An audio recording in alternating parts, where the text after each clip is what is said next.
Hey, what's going on, everybody? You can find 4 here, and welcome to another Monday's review. We'll be going over another deck today. I had not planned on doing this. I actually planned on going over some cards in Tekken Galaxy, as the release date for that is getting closer and closer in the OCG. But I decided to go ahead and do a deck profile since I was asked to do this one-to-one. Someone actually wanted it.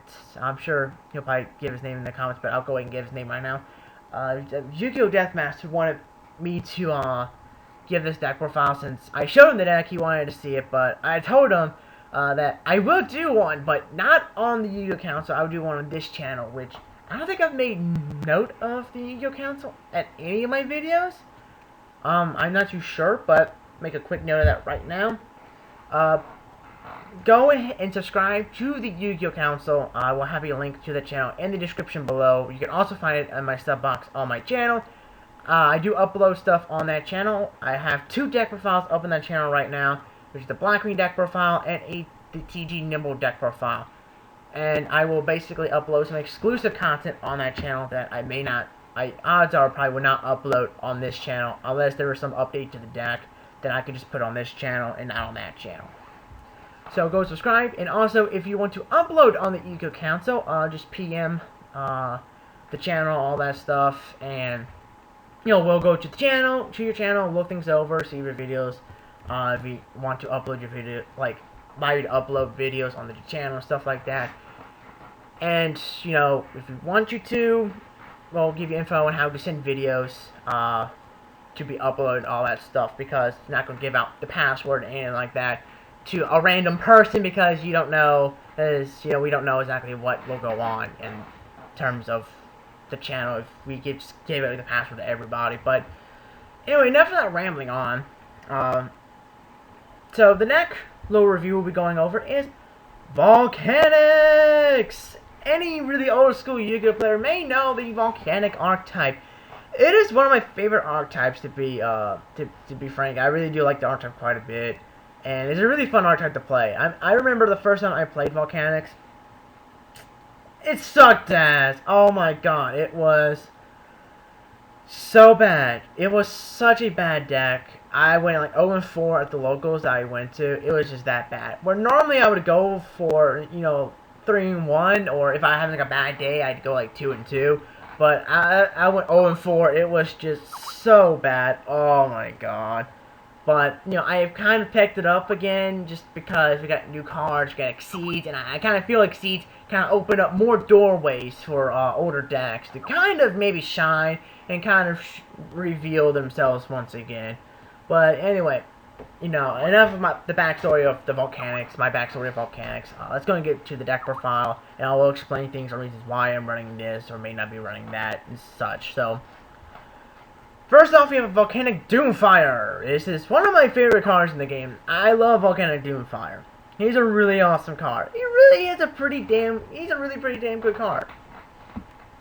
So this card cannot be normal summoned or set. This card can only be special summoned by sending a face-up Tri-Blades Accelerator you control to the graveyard. During your opponent's battle phase, your opponent must attack this monster with any attack position monster they control. When this card destroys a monster destroys a monster and sends it to the graveyard, destroy all other monsters your opponent controls, and inflict 500 damage to your opponent for each monster destroyed by this effect. So he was pretty much Dark Hole on crack. No, he was Raigeki on crack. Now, Raigeki, of course, is a hell of a lot more better of a card, but just think of what this thing can actually do. Wipe out every other monster your opponent controls, and dish out 500 burn damage for each one.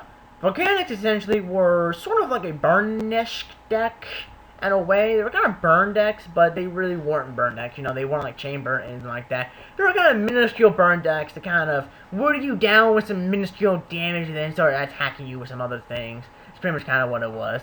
The only reason I'm running once because all you really need is one, in my opinion. And you don't really need DoomFire. I have him in here because I like him a lot. I love his artwork. He's a really cool card. So next up, we have Triple Volcanic Rocket. He's pretty much the Stratos of the deck. 9th Gen attack. When he is summoned, you can add one Blades Accelerator card from your deck or graveyard to your hand. He sets up a lot of plays. He deck thins for you, allows you to get your Blaze Accelerators to your hand, and he just opens up a lot of plays for you. Now, there's some nice combos you can do with him and some other cards, which I'll get to in a second when we get to those cards. But I'm just gonna leave that at that right now. But he's a really good card, and like all of the majority of the Volcanics, I love his artwork. Next up, we have Triple Volcanic Shell. Kind of like self-explanatory since it's Volcanic, so why I have Shell in here. He's recyclable and all that stuff, so easy card to get in the hand. Then we have the Triple Volcanic Counter. Now this is one of my favorite cards from Volcanics, just because of how dirty he is at times. When you take battle damage while this card is in your graveyard, remove it from play. Then, if there's a fire monster other than Volcanic Counter in your graveyard, inflict damage to your opponent equal to the amount of damage you took. Battle damage you took. This card can be pure evil. Want to know why? Because they stack. They stack. It is nuts. If you remember the duel I posted up, like one of the 4 duels posted up yesterday, which was, of course, Sunday, and I'm recording this on Sunday, which is funny.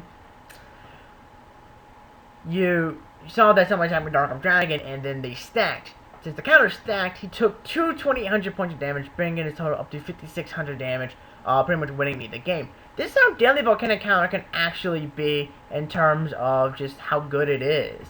It really can be a troublesome card, and if you don't look through the graveyards, which you're supposed to do, you can really you can really become a victim of Volcanic Counter's evil, diabolical plan. Next up, we have 2 Card Troopers. That's it for the Volcanic side, by the way. 2 Card Troopers mill to help get counter in the graveyard and deck thin. Now we have 2 Summoner Monk. This is one of the cards that combos well off of Volcanic Rocky, which I'll get into more details in a little bit. But, you know, he opens up the rank 4 exceed plays and all that stuff, and I'll go into more detail on Summoner Monk in a little bit. So, we have 2 Maxis. I feel Maxis better than Baylor in this deck because I need draw power. I need to keep drawing. When it comes to this deck, sometimes I don't really lose a lot of hand advantage because of the way the deck works. But Maxi helps keep up my hand advantage and just allows me to hopefully draw into answers from my opponent's plays that are later on that I may need relatively fast. So Maxi's just there for that goodness stuff. Then you have Double Tragodia. You know, it's Traggy who doesn't like running Tragodia. You know, your hand, like I said, you can actually build up your hand to be pretty large in this deck. And make Tragodia a really fat monster or just buffed up like some steroids. It's really crazy. And with the assortment of levels in this deck, you can pretty much snatch almost any monster you want. Because you have, see, a level 8 monster, you have some level 4s, level 3s, level 1s, and you have some level 2s. So you can snatch anything you want, even a level 10 because you're running a second track. So it's just a lot of things you can snatch with Tragodia, which is really cool. Next up, we have Pyrex, the Elemental Lord. He's in here mainly because I do like him a lot. He's the fire god, the Elemental Lord of Fire. And I don't know why every time I see him, he reminds me like of Groudon. I don't know why.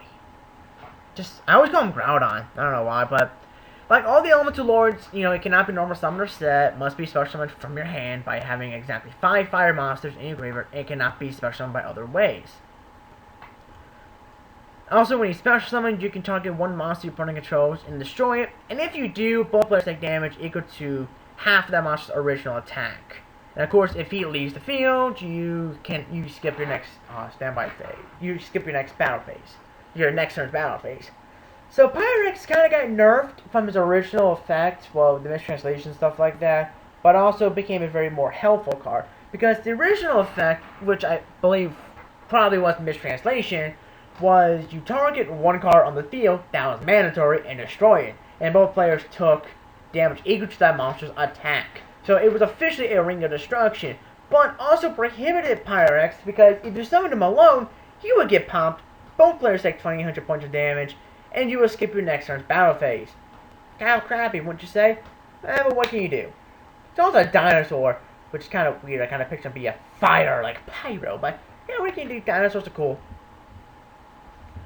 Finally, we have 2 Royal Firestorm Guards. This is pretty much one of my pot of averages of the deck, and make note that I said 1.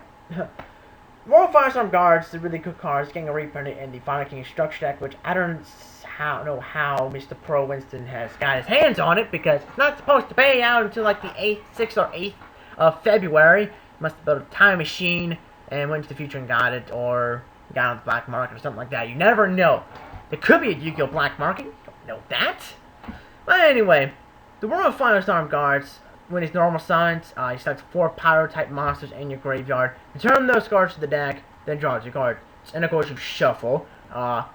Like, I don't go on DN that much anymore, but sometimes when I tested this deck on both Pro and DN, and came across actually somebody using Royal Firestorm cards, and they didn't shuffle the deck, because they're like, it didn't say shuffle, so I don't get to shuffle, I don't have to shuffle. It's like, yeah, you do, you kinda have to shuffle since you know what's coming next, dumbasses. But he opens up a lot of plays, and he helps regulate the graveyard for, of course, Pyrex. Which I don't bring out a whole lot, he's just there to be there. Kind of like how DoomFire is. I don't use DoomFire a whole lot, but he's there to be there. Targets for Tragoid and all that stuff, so... Anyway, the spells, we have Double Duality, of course. We have the Blaze Accelerator and Tri-Blaze Accelerator. These are your main focus of your Volcanic Shells and Volcanic Counters. Pretty much these for the Injectors before Injectors were around. Of course, Injectors were a lot more better because of the fact that they can pop spells and traps. But Blaze Accelerator is a continuous spell card that allows you to send 1 Pyro-type monster with 500 or less attack from your hand to the graveyard to destroy 1 monster your opponent controls, but you cannot declare an attack during this turn if you do. So it's kind of a drawback. It makes it a balanced card, because just think if you can declare an attack after you clear the field with Blaze Accelerator. It'd pretty much be exactly like Injectors, except without the back row hate. That's within the archetype. So this sets up some plays. We also have the Tri-Blaze Accelerator, which is a really nice card. You activate by sending 1 face-up Blaze Accelerator from your side of the field to the graveyard. Then you can send 1 Pyro-type monster from your hand to the graveyard to destroy 1 monster your opponent controls. And inflict 500 damage to your opponent, but you cannot declare an attack during this turn if you do. So this is another instance of little minor burn damage to your opponent. It's kind of what Volcanics like to do. They do minor burn damage and then start chipping away your life points slowly but surely. But just that extra 500 can mean the world of difference in the game. So one of the main combos of the deck is with Summoner Monk, one of the accelerators, and then Volcanic Rocket. So basically what you can do is normal summon your Summoner Monk, use effect, ditch one of your accelerators, preferably Blaze Accelerator, but one of the 2 accelerators, dispose from a Volcanic Rocket. Rocket's effect then activates to add whichever one of these you sent to the graveyard back to the hand. And then you can exceed for a rank 4 exceed. So essentially you made a free rank 4 exceed without any cost at all. Summoner Monk is now Torgai from the underworld! I knew the day would come. He's become the bitch of the game. He's become the whore. Damn it! Anyway. I see this little picture of like Scattershot here, which I don't use because he's not recyclable and he doesn't get back to my hand like Shell does, paying 500 life points. Anyway, we have a Heavy Storm, Dark Hole, Reborn, Double MST. We have Pond of Avarice, because I go through this deck so fast. I need Avarice, I really do. We have a Book of Moon just because Book of Moon is a decent card, really is. Then for the traps, we have the Sound Brigade, of course. Double Mirror Force, and then triple Phoenix Wing Wind Blast. This is actually a very underrated card. You don't really see this card too often nowadays. It's a really handy card, especially in this deck if you have dead cards in your hand. Again, this is another reason why Volcanic DoomFire really isn't all that dead in my hand. Because I've got cards like this to help get it out of my hand, just in case, you know, I may not be able to use them. But for those who doesn't know what this card does, because it is a relatively old card, and people may not know what it does, you discard 1 card, target 1 card your opponent controls, return that target to the top of the deck. It's essentially Rise of the Star Monarch in trap form. In my opinion, it's a lot more better because you can get rid of deck cards in your hand, and you can go minus, but if you discard like Volcanic Shell, you don't really go minus because you can just get it back in your hand, which is actually really nice. So, or you can just go like discard one of your accelerators, summon Rocket, and it's like, oh hi, I just got it back to my hand. No cost at all. It's just like a lot of things that have cost, but not really cost. It's really cool. But anyway, that's the main deck. Let's go to the extra deck. We have Double Digesto MRL. I need my Avarices in this deck. I go through so many cards. It's nuts, so I need my Avarices, and MRL helps out. Lavable Chain. The deck loves Chain. It really does. We have number 39 because he just, he stalls. We have Maestro. Black Corn, we have a number 16. We We have a Digusto. We have a Violent Sigma, Gemini Pearl, Gaga Cowboy, a Photon Papier the Operative. We have a Zimaze, Leviathan, and we have a Tempo. I'm not running Levier or Acid Golem because I don't really think Acid Golem is necessary. And Levier is not necessary since I'm not really banishing anything. And I wanted to add another rank 3 in here because of the amount of rank 3s I do play, which I can possibly ditch with Trag and just do all kinds of shenanigans with him. And then finally I got Gachi Kentetsu, mainly because of the fact that I have some level 2s in here. I can ditch with Trag and stuff and maybe take a random level 2 monster, which always does come in handy. You never know when you might be able to go into Tragodia. But anyway, this was my Volcanic deck. I say this is a huge improvement from my first build. Oh, so long ago. But, you know, you can only improve over the years in terms of deck building and stuff like that. You can only just get a little bit more better. But anyway, hope you guys enjoyed the deck profile. As always, leave suggestions for the deck in the comment section below. Any suggestions, tips, or tricks you may think of that might help out the deck. Be willing, I'll answer back and give things a try and all that stuff. And if I don't think it's necessary, I'll give my explanations and reasons why. But you know, I'm always open for suggestions. And as I said, go check out the Eco Council. Subscribe if you want, because I do upload stuff on that channel. Not on a regular basis, but I do upload on that channel. And I do have a deck profile coming up on that channel as well that I think some people might actually enjoy. So anyway, comment, rate, subscribe, and bye.